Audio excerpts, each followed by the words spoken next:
Big news this week, though, and it kind of goes into the show, so I want to end with this.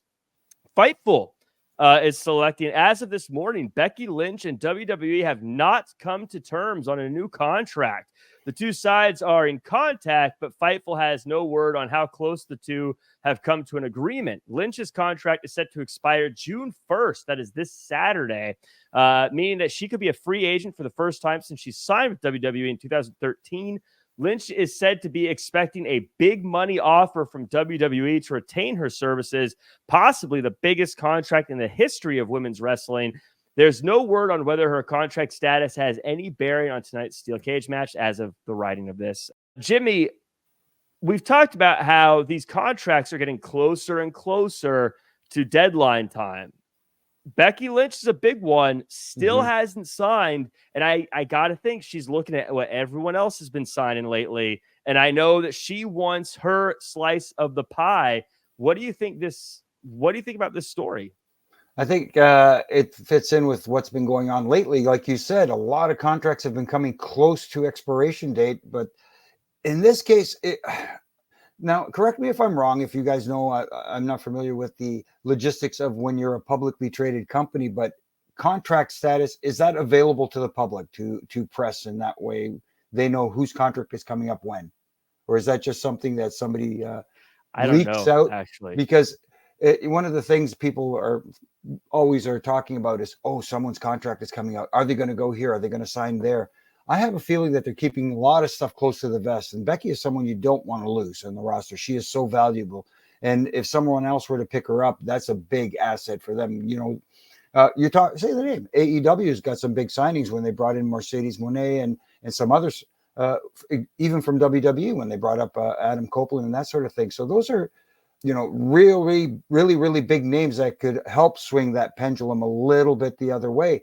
And you know, they obviously have to be thinking about that. But in my mind, the way they're working right now, I think there's at least some handshake deal or something in place, you know, where they are saying, you know, we're going to take care of business. Here's what we're talking about. Let's, you know, let people believe what they like to believe because they like to talk about this sort of thing. But, you know, we have a good rapport here. We're going to keep things positive. And, you know, you have a place here and you'll have a good spot on the card as well. So it accomplishes all those goals. And maybe she's looking for a deal to help have some time at home too, because she has a child. You know, Seth is recovering, you know, and let her take some time away maybe, because there's somebody waiting in the wings that we haven't seen for a while too, that they could bring back Charlotte.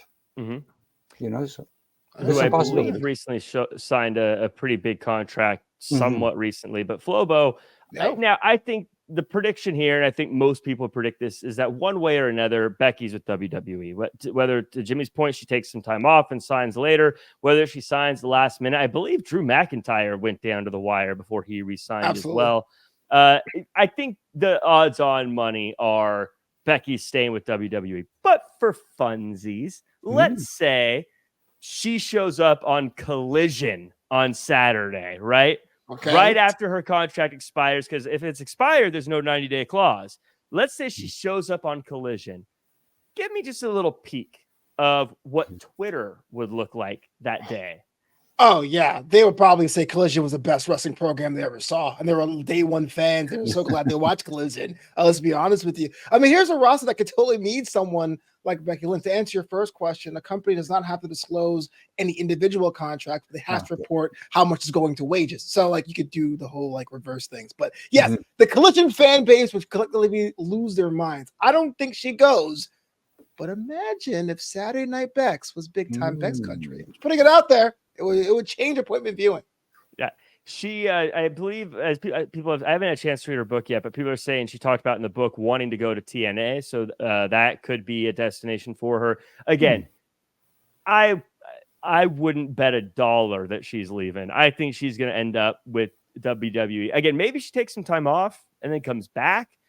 But I don't think she's going anywhere else. I think she's staying WWE, and I hope she gets all the money she deserves, because she's absolutely been a focal point of WWE programming for a long time. Really quickly, as far as that TNA wanted to go to TNA, they have had some working relationships in the past. We saw people come in for the Royal Rumble and that sort of thing. Who knows? Maybe she could be on loan for a little bit. You never know. So if you're trying to, open those forbidden doors, see what I did there? Oh, these cursed windows, yeah. Can I mention what Maria says?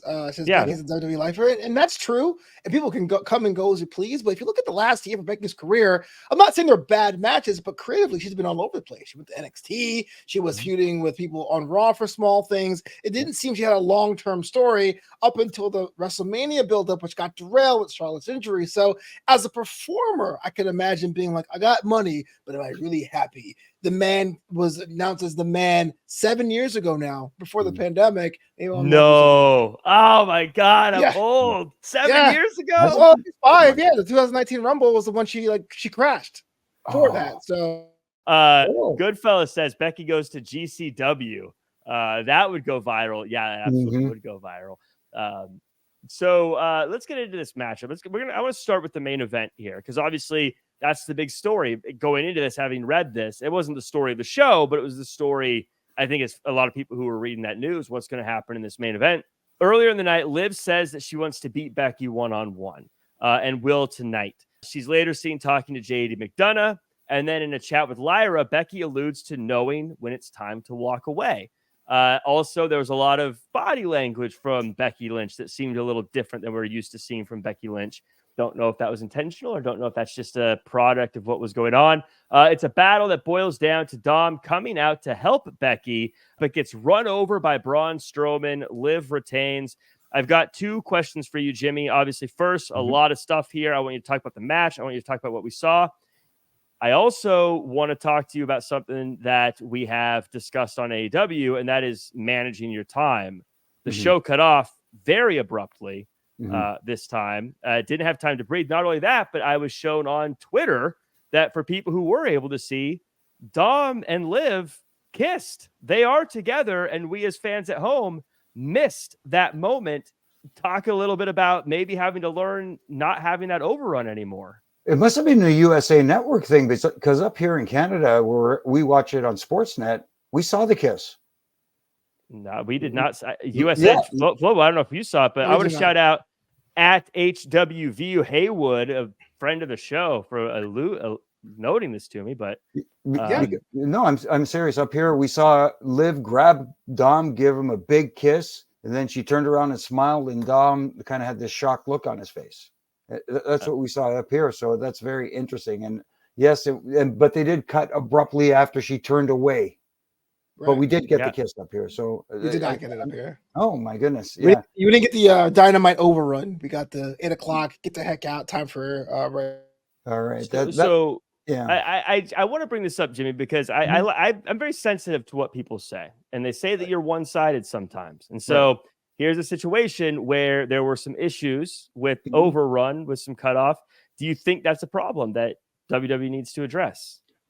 In this case, they do, because I don't think it happens often with them. I think they're usually pretty good at managing their time. It doesn't happen very often. But tonight, obviously, it was an issue, and it was a big thing. It was a big angle that they were presenting here. So it did affect the outcome, because what are you going to do now? You're going to put it on your social media platforms for everybody to see. This is what happened when we went off the air. It has a bigger impact when you end the show that way. So you could have cut a little something out of the match. You could have cut something else early in the show if you're seeing that things are running long. It's something that they have to be conscious of as well as anybody else in the business when you have a lot of TV time. It seems that AEW has a little more flexibility with their overrun, but when WWE has that cutoff time right at 11 o'clock, you got to be conscious, and that communication in the ring. Guys, we got to go. Gals, we got to go, because we've only got 2 minutes of airtime left, whatever the case may be. As Scott Langford points out, for USA, the last 3 weeks have been pretty abrupt endings, though we haven't missed a story beat. I think it was just a very abrupt close to the show. So other than that, before I pass to Flobo, because I have a very specific question for Flobo as well. Any thoughts on the actual match, and a little bit on Becky Lynch's body language? I feel like even if I didn't know the story going into this about her contract being up, it felt like something was different with her.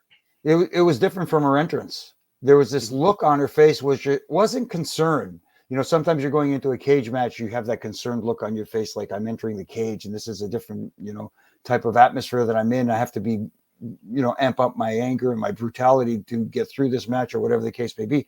She had this kind of somber look, like it almost looked like she was feeling emotional looking at the crowd. Like I don't want to say like an almost like a goodbye thing, but it was almost like, oh my goodness, I'm going to miss this kind of look on her face. And even going into the match, you kind of saw that at the beginning of the match, and it didn't have the intensity that I was expecting from these two this match.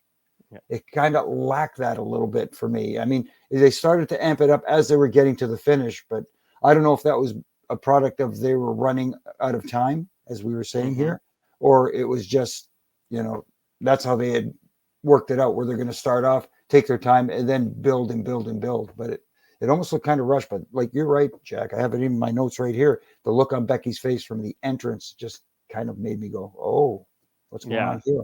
In the end, I think that this cage match worked out pretty cool. I actually like the cage match. I liked it all, but I would be lying if I said I wasn't really just trying to figure out what's going on with Becky and then kind of waiting for the Judgment Day interference the whole time. That would be my one kind of hang up.